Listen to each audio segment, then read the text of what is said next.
రాష్ట్రంలోని అన్ని వర్గాల అభివృద్ధి సంక్షేమమే జగన్మోహన్ రెడ్డి నేతృత్వంలోని వైఎస్ఆర్ కాంగ్రెస్ పార్టీ లక్ష్యమని నెల్లూరు ఎంపీ అభ్యర్థి విజయసాయిరెడ్డి అన్నారు. సార్వత్రిక ఎన్నికల ప్రచారంలోని భాగంగా నెల్లూరు సిటీ నియోజకవర్గం 9వ డివిజన్లోని పార్టీ స్థానిక అసెంబ్లీ అభ్యర్థి ఎండి ఖలీల్ అహ్మద్ తదితరులతో కలిసి ఇంటింటికి ఎన్నికల ప్రచారం నిర్వహించారు. ఈ ప్రచారంలో వైఎస్ఆర్సీపీ అభ్యర్థులకు అడుగడుగున ప్రజల నుండి ఘన స్వాగతం లభించింది. ఈ 5 ఏళ్ల కాలంలోని ఎటువంటి అభివృద్ధి జరిగిందో వారికి వివరిస్తూ వచ్చే 5 ఏళ్ల కాలంలోని ఏ విధంగా అభివృద్ధి సంక్షేమం అందిస్తామో ప్రజలకు వివరిస్తూ ఈ ప్రచారం సాగింది. ఈ సందర్భంగా విజయసాయిరెడ్డి మాట్లాడుతూ, మీ ఆశీర్వాదం కోసం నేను సిటీ అసెంబ్లీ అభ్యర్థిగా పోటీ చేస్తున్న ఖలీల్ అహ్మద్ మీ ముందుకు వచ్చామని, వచ్చే ఎన్నికల్లో మాకు ఓట్లు వేసి గెలిపించాలని కోరారు.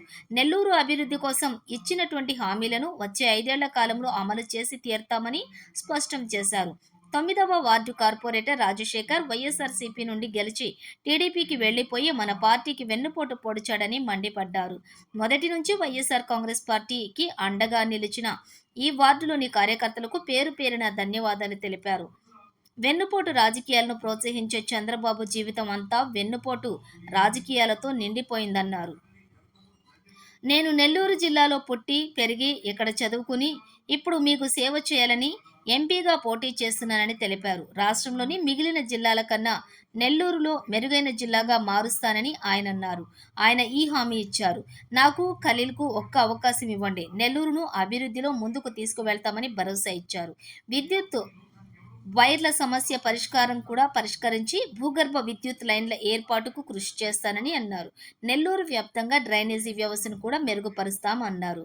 టీడీపీ అభ్యర్థులు వేమిరెడ్డి ప్రభాకర్ రెడ్డి, పొంగూరు నారాయణలాగా నాకు వ్యాపారాలు లేవని, నాకు ప్రజాసేవ చేయడమే 24 గంటలు రాజకీయాలలో ఉండడం మాత్రమే తెలుసునన్నారు. నేను అసెంబ్లీ అభ్యర్థి ఖలీల్ అహ్మద్ ఇద్దరం ప్రజాసేవలోనే ఉంటామని విజయసాయిరెడ్డి స్పష్టం చేశారు.